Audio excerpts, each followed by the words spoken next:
What's good, y'all? Today I'm going to be teaching you guys how to make your own teddy bear backpack with this step-by-step tutorial. These are great for carrying your essentials and just for adding a little something extra to an outfit. They're a lot of fun to make too. I made another one recently and I had a lot of fun with it, so I figured it was time to make another and then get you guys the pattern and the tutorial for them. The link to the pattern is below. Once you get it, it'll be emailed to you as a PDF that you can print off right at home. It'll come with some extra notes, guides, and some chances to win some free things.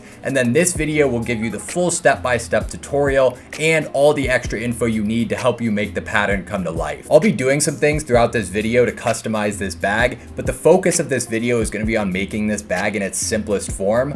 Also, I would say that this pattern is probably in the intermediate range, but at the end of this video, I will go over some extra things that may make it a little bit more beginner friendly. I hope you guys are as excited as I am. A lot of you really enjoyed the bunny backpack tutorial, so I'm super excited for the teddy bear one as well. So let's get to it. All you're gonna need is the fabric of your choice, the lining fabric of your choice, the pattern, one-sided fusible foam, a number 10 zipper that's at least 8 inches long, 2 1-inch rectangle rings and 2 1-inch sliders, then glue, tape, and rivets are optional but recommended. Heavyweight backing is also optional as well. I'll use it for some parts of it, but it's not required. Contact cement can also be really helpful but isn't required. Then depending how you decide to make the bear, you may need a long doll head hand stitching needle and some regular size hand stitching needles too. When it comes to adding structure to the bear, you'll need some sort of stuffing. I'm going to use polyfill, and if you want to add even more structure, you'll want a wood rod that's at least 3/8 of an inch thick and 16 inches long. I'm going to be using this fabric I made out of thread as well as some denim. It's completely up to you what type of fabric you use. However, this pattern is designed for non-stretch fabrics like non-stretch denim, cotton, canvas, or leather. If you use a fabric that stretches, the pieces are going to expand more when you stuff them, so I can't guarantee it'll come out looking exactly how it's meant to. If you have a stretchy fabric you want to use, you could always add interfacing to the back to remove the stretch from it. Regardless, you're going to start by printing the pattern on 8.5 by 11 inch paper. Then you'll want to check this test square on the front to make sure it printed properly. You can start cutting out your pattern pieces now, being as precise as possible. Make sure to cut on the outside of the black lines. Once your pieces are cut, you can start matching the pieces together. So A1 to A1, A2 to A2, and so on. And you'll tape them together to create the full pieces. Now that they're all cut and taped, you can start cutting your fabric. Each piece will tell you how many pieces to cut from each fabric. Take your time cutting. It's important to get as clean of cuts as possible. You also want to make sure to cut the pieces mirrored for all the face, body, and limb pieces. This is what will give you your left and right side of the body. Once all of your pieces are cut, we're ready to start the prep work. I'm going to start with the strap connector pieces. I'm using heavyweight backing, so I'm going to mark a 1/2 inch from each edge and fuse the backing in place on the wrong side of the fabric. Then I'm going to mark a 1/2 inch from the edge on both sides, get some glue within those areas, and fold the edges into both lines. Once you've done that, you can mark the middle on the long side. Then you'll fold one side into that line and fold the other edge in so that the two sides meet in the middle. Finally, on the right side, you'll mark 1/8 of an inch from the edge on both sides. You'll be using that as a guide for the stitching later on. I'm going to move on to the straps. I'll start by marking a 1/2 inch from the edge on the wrong side, and I'll do this on just one end of both straps. Then I'll get some glue within that area and fold the edges in. Now, still on the wrong side, I'll mark the middle of both straps, and I'll also mark 3¼ inch from the finished edge and 1 inch from the raw edge. I'll spread some glue within those areas, then fold one side into the middle line and fold the other side in so the edges meet in the middle. Then I'll go ahead and do the same for the middle area of the strap, except I'm only going to iron it instead of gluing it. Now I'm essentially going to repeat that process, so I'll mark 3¼ inch from the finished edge and 1 inch from the raw edge, and once again I'm going to spread some glue within those areas, and this time I'm just going to fold it in half, making sure all the outer edges line up perfectly. Then again, I'm going to iron the rest of the area in half that's not glued. And same as before, I'm going to mark 1/8 of an inch from the finished edge on both straps. Now I'm moving on to the triangle pieces. I'm going to start by marking the middle, and then I'll mark a 1/2 inch from the long edge on both triangles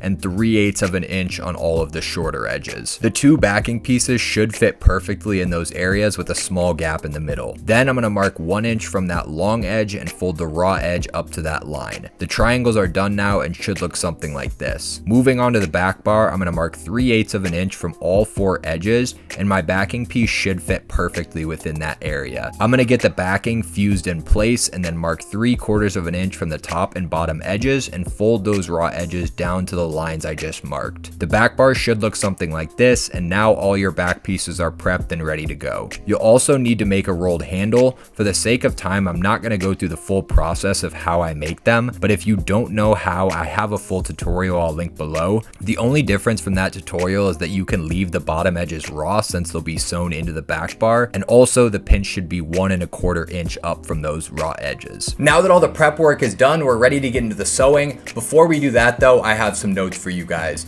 First off, I'm going to be sewing all of the seams with a 3mm stitch length and all of the top stitching with a 4mm stitch length.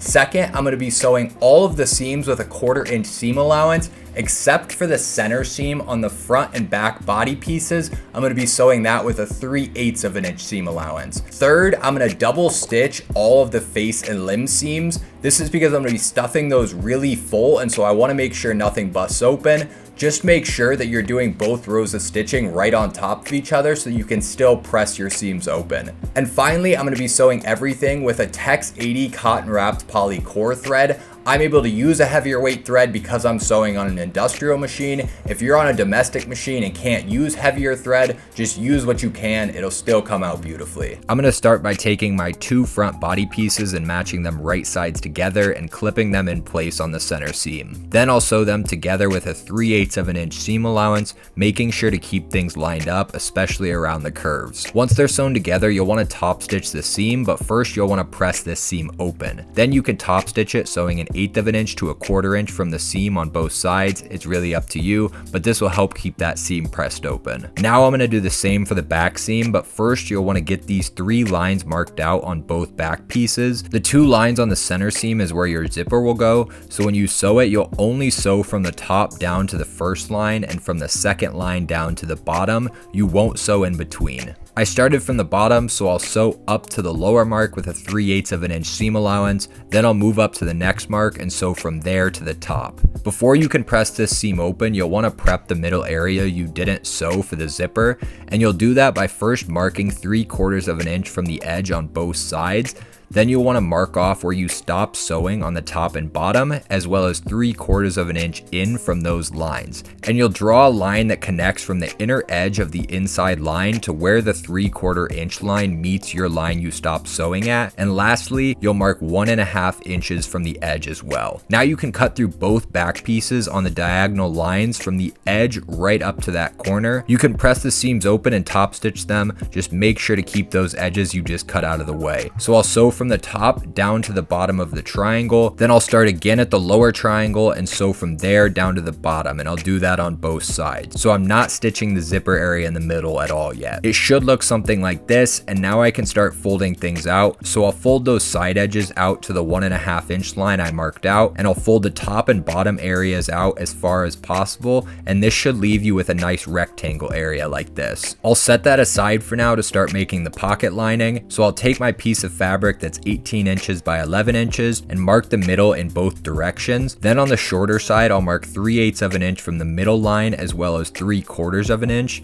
and I'll do the same in both directions. Now I need to mark 4 inches in each direction from the middle line to give me my 8 inches for the zipper. Then I'll mark 3/8 of an inch in from both of those lines and draw out little triangles that connect from the middle line to the corners. And similar to what I did for the back piece, I'll cut down the middle line, then cut from the middle to the corners of the triangles I marked out. Then I can fold these out, so I'll fold the inner edges to the 3/4 inch lines I marked out on both sides, and I'll fold the triangles back as far as possible. And once again, this leaves me with this nice clean rectangular area. The zipper needs to be a number 10 zipper that's 8 inches long. If you need to adjust the length of the zipper, I have a tutorial for that. Regardless, I'm going to tape the zipper in place, making sure it's centered all the way down. Then I'll get the pocket lining in place, matching it wrong side to wrong side, and making sure it's it's perfectly even with the rectangle on the top side. I'll go ahead and sew it now, sewing 1/8 of an inch from the edge all the way around the rectangle, pivoting at each corner and making sure things stay lined up as I sew. I also like to add a second row of stitching 1/4 inch from the edge, but that's completely up to you. Regardless, the goal is to have the stitching match up perfectly on the top and bottom, so double check to make sure things stay lined up and that you caught the fabric with your stitching on the bottom side too. Let the zippers in, I can start on the back side. I sew the strap connectors first, so I'll sew 1/8 of an inch from the edge, starting at one line I marked out and sewing to the line I marked out on the other end. And I'll do this for both sides. I'll do essentially the same thing for the strap, so I'll start on the line I marked out on the finished edge and sew all the way to the end of the raw edge. I'll go to the other side and sew from the end of the raw edge down to the line I marked out on the other side. Now for the shoulder straps, I'm going to mark 1 3/4 of an inch from the edge on the wrong side for all 4 pieces. Use this to line my foam up. I'll take 2 of the pieces, match them right sides together and clip them in place. Go ahead and sew 1/4 inch from the edge all the way down, turning at the first corner, continuing to the bottom, turning again and continuing this all the way around until I'm back to the top on the other side. Now that both straps are sewn, you'll need to take your foam pieces and match them up so that the bottom is even with the line you marked out, and then fuse the foam in place on both sides, making sure it's fused as well as possible. Foam will be a bit longer than the strap. This makes it easier to turn and then you can trim it after. Once you have the foam on both sides, you can go ahead and trim the seams on these lower corners, just cutting about 1/8 of an inch of the seam off, and this will help the corners turn better. You can go ahead and flip the straps right side out. You can use a tube turner for this. I just do it by hand. It's a bit tedious, but just take your time and get them flipped right side out. Also want to roll these bottom corners out the best you can, but they don't need to be perfect since they'll be covered anyways. I'm going to mark the middle of the shoulder straps and I'll use this as a stitch line. So once it's marked out, I'll go ahead and stitch from the top all the way down to the bottom, following the line I just marked out. Now you can mark 1.5 inches up from the bottom edge on both sides, as well as 1/2 inch in each direction from the middle stitch line. This is where the strap connectors will go.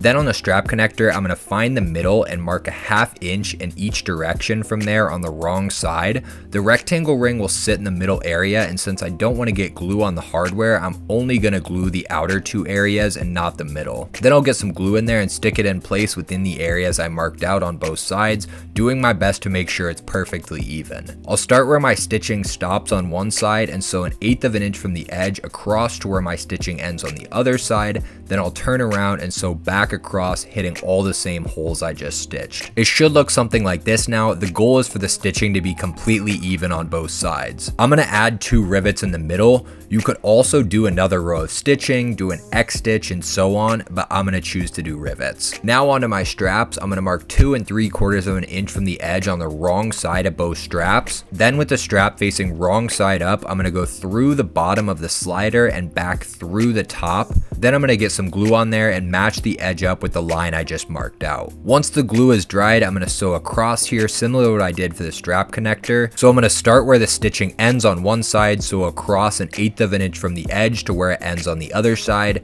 turn and sew back across. I'm also going to add a rivet in the center about 1/2 inch below the edge. Again, this isn't required, but this just helps make it more durable. Now you'll want to watch this part closely. So I'm going to take my strap with the wrong side facing up and the shoulder strap facing right side up. Then I'm going to go through the back of the rectangle ring, back down through the top of the slider, and again through the bottom. This way it'll end right side up, and this is also what's going to make your strap adjustable. I'm going to get my triangles onto the raw edge of the straps now. I'm going to match the bottom edge of the strap to the bottom of the folded edge on the triangle and glue it in place. If you want, instead of folding this edge down earlier, you could wait and sew it into place with the strap and then flip it down, but I prefer to just glue it in place before top stitching because I think it's cleaner that way. So I'll get the triangles glued on facing opposite ways for the left and right. Then I'm going to mark 3/8 of an inch from the edge as a stitch line. I'll go ahead and sew across that line. Once I get 1/8 of an inch from the other edge, I'll turn and stitch up, and then I'll turn and stitch back across 1/8 of an inch from the top edge. I'm almost ready to get the back bar on, but first I'm going to mark 1 3/4 of an inch down from the top of the back, as well as 3.5 inches down. Then on the back bar, I'll start by marking the middle, and I'll mark 3/4 of an inch in each direction from the middle and 1 3/4 of an inch from those outer lines I just marked. Then I'm also going to draw a line a 1/2 inch down from the top. These two little rectangle areas I just marked out will be where the shoulder straps go. Now I can stick the straps in place with the wrong side of the strap to the wrong side of the back bar. This way when I turn it around and the shoulder straps flop over, they're right side up. You'll also want to make sure that you have the left and right straps on the correct sides. Once the straps are in place, I can stick the handle on. Once again, I'm going to do the back side of the handles facing down. I'll line it up with the bottom edges of the handle matched up with the bottom edges of the straps, and I'll center it in the middle of each strap. Then you can stick the back bar in place on the back using the lines you marked out a second ago. I'll go ahead and sew it on now, first sewing 1/8 of an inch from the bottom edge, then turning it and sewing 1/8 of an inch from the top edge. Go slow on the top as you go through the bulky areas. I also like to gently hammer down the bulky areas before sewing to help flatten them out a little bit. If you want to add some extra durability to the straps and handle, you could do a second row of stitching, add rivets, or what I like to do is double stitch the top row of stitching I already did. Before you did the zipper earlier, I mentioned marking this outer line here too. I'm going to be using that now to sew the triangles on, so I'm going to match the bottom point of the triangle with that line I marked out and baste it in place. So I'll go ahead and sew it on, making sure the edges of the triangle stay matched up with the curve as I sew it. I'm going to close the pocket up now, but I am going to flip the bag right side out through the pocket in a bit. So I'm only going to sew the outer two edges. I'm not going to sew the top edge shut quite yet. So I'll go ahead and sew both those outer edges, making sure to keep both sides lined up. And now the back should look something like this, with the outer edge of the pocket sewn, the long edge still open, the back bar sewn on, and the triangles in place. Both the back and front body are done and I can sew them together, so I'm going to start clipping them in place right sides together, making sure the tops match on both sides and the seams match at the bottom. Then I'll go ahead and sew, starting at the top on one side and sewing all the way around with a 1/4 inch seam allowance until I get back to the top on the other side. Make sure the seams at the bottom stay lined up as you sew around. I also like to go back and add an extra row of stitching, at least on the triangle areas, if not all the way around. Now that the body is done, I'm going to move on to the face.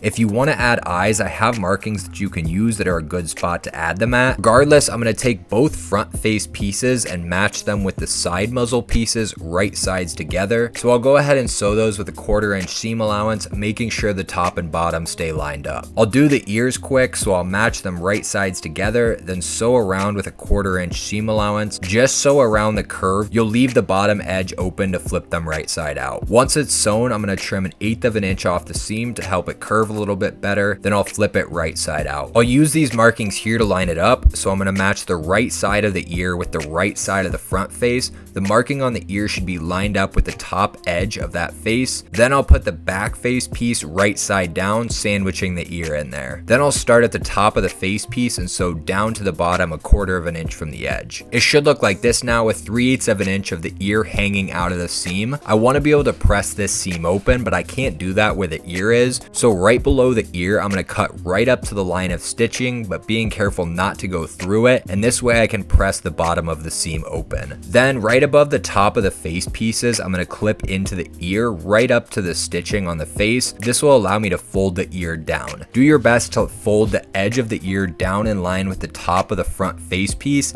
and baste it in place. This is what's going to give your ear a nice little curve. Once you've basted the ear down, you can combine the muzzle pieces. So I'll match them right sides together and clip them in place. Then I'll sew it a 1/4 of an inch from the edge. Go slow and make sure things stay lined up as you sew around the curves. The main portion of the face is done now, so you should have all these seams pressed open and the ears should be basted down so you can sew it into the next seam. I'm almost ready to sew the top head on, but first I need to combine it with the top muzzle. I'll start by cutting little 1/8 inch slits around the curve to allow it to spread around the curve of the muzzle. Then I'll match the top muzzle piece to the top head piece right sides together and sew it with a 1/4 inch seam allowance. Make sure the centers stay lined up as you sew around the curve. It is kind of tight. Once it's sewn, you'll press the seam open, but first you'll want to cut little 1/8 inch slits around the front muzzle on the face and around the back of the top head to help things spread open. Now I'll match the center of the top muzzle to the center seam of the face, and I'll match the seams on both sides, spreading the face space around the curve of the top muzzle. Then I'll start matching it up the rest of the way around, spreading the slits I cut on the top head around the curve of the face. You'll line it up all the way around, making sure things line up in the back on both sides too. Once it's clipped in place, I can sew all the way around. Go slow with this part and make sure things stay lined up. When you sew over the part the ears are, make sure to keep the ear pressed down as much as possible so that nothing is getting bunched up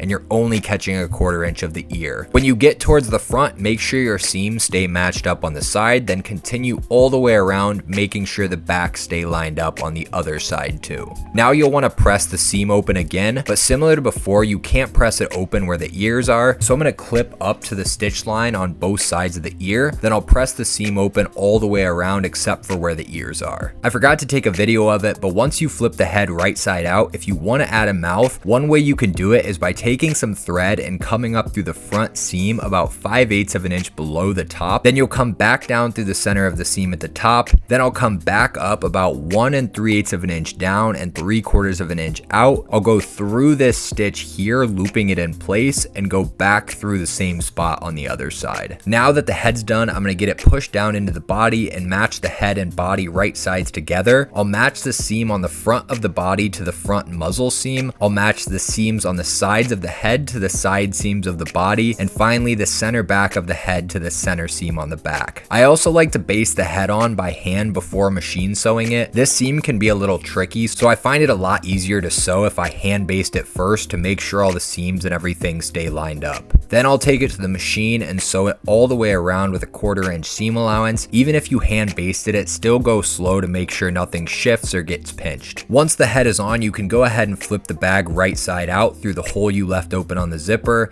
Then all that's left to do is finish the limbs. So I'll match the arms right sides together and clip them in place. You can't sew all the way around though, since you need to be able to flip the arms right side out. So I'm going to leave a 3-inch gap to be able to flip it. So I'll start at one mark and sew all the way around with a 1/4 inch seam allowance and stop at the other mark to leave my 3-inch gap. Then I'll trim 1/8 of an inch off the seam all the way around to help it curve better once it's flipped, but I'm not going to trim the gap I left open. I'll go ahead and get it flipped right side out now, making sure to push all the seams out so that things curve nicely. I'll move on to the legs now. I'm going to start by marking a 1/2 inch down from the top on both legs. I'll use this in a second as a guide for folding the top edge. And once that's marked, I'll fold the leg in half right sides together and clip it in place. Then I'll sew the edge with a 1/4 inch seam allowance, making sure to go slow around the curves. Only sew that side edge, not the top or bottom. Once that's sewn and you've pressed the seam open, you're ready to get the foot pad on, but first I'm going to clip 1/8 of an inch slits all the way around the bottom so that you can spread it around the curves. Then I'll match the middle of the thicker side of the foot pad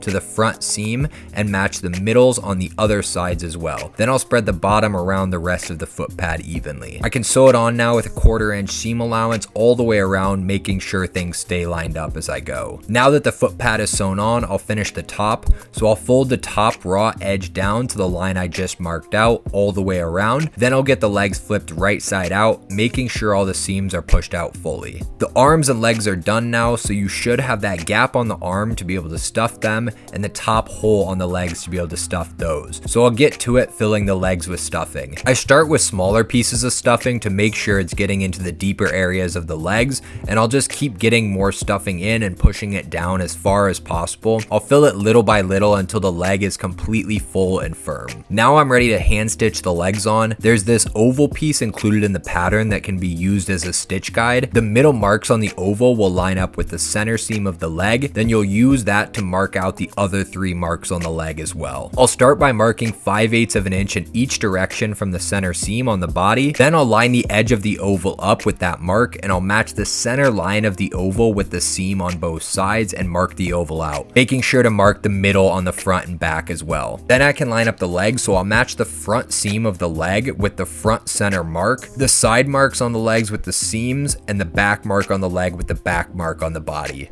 I'll start hand stitching the leg now. I like to start on the seam and come out through the body to hide the knot, and then I'll catch a little bit of the leg, then back through and catch a little bit of the body, back through and catch a little bit of the leg, and so on all the way around the area that I marked out, making sure each center mark matches up as I go around. Take your time with this and make sure you're pulling the thread tightly to really lock the leg in. You'll do this for both legs, then you can move on to the arms. I'll do the same for the arms, starting with the the smaller pieces and pushing them down into the curves, and little by little getting more stuffing in until it's completely full. Once the arms are full, I can hand stitch them shut. Before you start, you'll want to make sure the edges in the gap area that you left open are folded in 1/4 of an inch so that they're even with the rest of the arm. Then I'll use a ladder stitch and just go back and forth, catching a bit of each side to close the gap. Once the arms are closed up, I'm ready to get them on. I'll start by using the arm stitch guide to mark things out. I'll mark the center of the arm and mark 1/2 inch down from the top.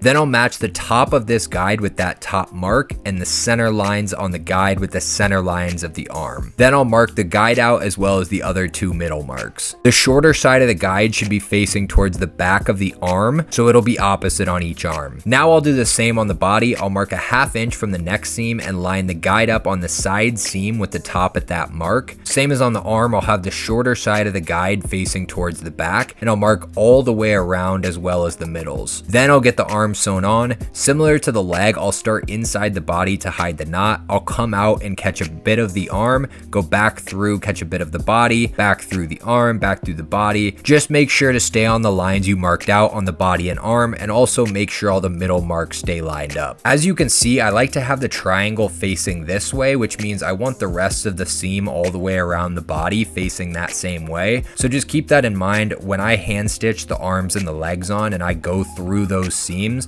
I make sure to keep them the same way and sew them in place facing that way. This last part is optional. If you want to add a bit of contour to the face to bring it to life, that's where the doll needle comes into play that I mentioned at the beginning. So I'd get a bit of stuffing up into the head before you do this. Then where the eyes are, I'd go through the eye on one side and come out on the eye on the other side, and just go back and forth through the eyes a few times, pulling on the thread gently to pull the face in and add a nice contour to it. Now I'll start stuffing the body through the hole in the pocket. I'll make sure the head is as full as possible. Then from there, it's up to you how much you stuff it. The more you stuff it, the less space the pocket has to spread open, but the less you stuff it, the less structure the body has. So it's a balance of trying to stuff it as much as possible without taking away from the pocket too much. So like I said, I like to get the head as stuffed as possible. Upper chest and lower body kind of above and below the pockets, I get stuffed pretty well. And then I stuff some on the side of the pockets, not too much, but getting a little bit at least to add some structure. But this is really up to you. Just play around with it and find a balance that you like. This part is optional, but since you're not stuffing the whole thing completely, the head can have a tendency to droop forward a little bit. So if you want to add some more structure, you can use the wood rod I mentioned earlier. That would essentially act as a spine then. You'd push it up into the very top of the head and then squeeze the bottom past the zipper. Then once it's in there, I like to push it off to the side a little bit just so that it doesn't block the pocket. Once you have it stuffed to your liking and the wood rod is in, if you choose to do so, all that's left to do is close up the pocket. So I'll start by folding the edges down 1/4 of an inch, then I'll match the now 2 finished edges all the way across, and I'll top stitch 1/8 of an inch from the edge to close it up completely. Once you've sewn the pocket, the bag is done. I am super happy with how this came out. I think the details are really beautiful, and I'm looking forward to somebody getting a lifetime of use out of this bag. It really came out so well. It's such a high quality bag, and it was a great way to use some upcycled materials. Before you go, I'm going to teach you a couple last things that could help with making the bag, and I'm going to show you the bag on body so that you have a size reference. Like I mentioned before, this pattern is probably in the intermediate range, but there are some ways to simplify it, so I'm going to run you through some of those. I like to use the heavyweight backing on the back bar, the strap connector, and the triangle pieces because it can make things more durable and a bit more structured.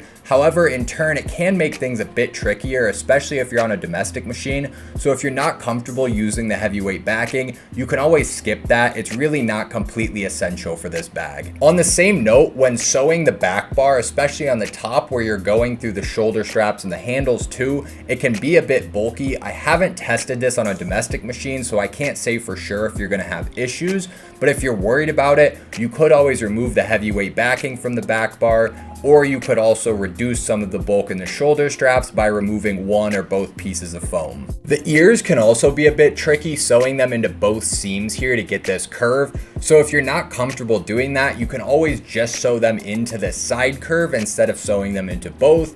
Or you could wait until after you've sewn everything and then just hand stitch these on top of the head as well. Lastly, there is quite a bit of hand stitching that goes into this bag. So if you want to avoid some of the hand stitching, you could do that that with the arms and the legs.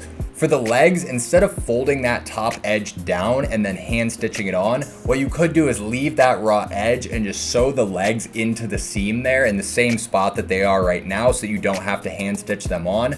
With the arm, same thing. You could leave this top area open to flip the arm right side out. That way you don't have to ladder stitch the side of the arm. And then you could just sew the top of the arm into the neck seam here and just sew that right up in there so you don't have to hand stitch it on either. Here's the bag on body. For reference, I'm 6'4". The straps are adjustable though, so don't take that into consideration too much, unless if you're making the bag for a kid or something that's way shorter than me, then you may want to shorten the straps a bit. Regardless, I couldn't be happier with how this bag came out. I truly love it so much. I hope this tutorial was easy to follow. I'm still learning as I go, so if you have any questions, feel free to drop them down in the comments and I'll do my best to help. If you want to see some more of my work, I'm also on Instagram and TikTok, and if you want more tutorials, make sure to subscribe here. I'm going to be posting at least one tutorial a month, and I'm also going to be doing giveaways for people who purchase my patterns and even people that just subscribe and comment on here. So have fun making your teddy bear backpack. This pattern truly has so much potential for customization, so get creative with it. I can't wait to see what you guys make. I love y'all.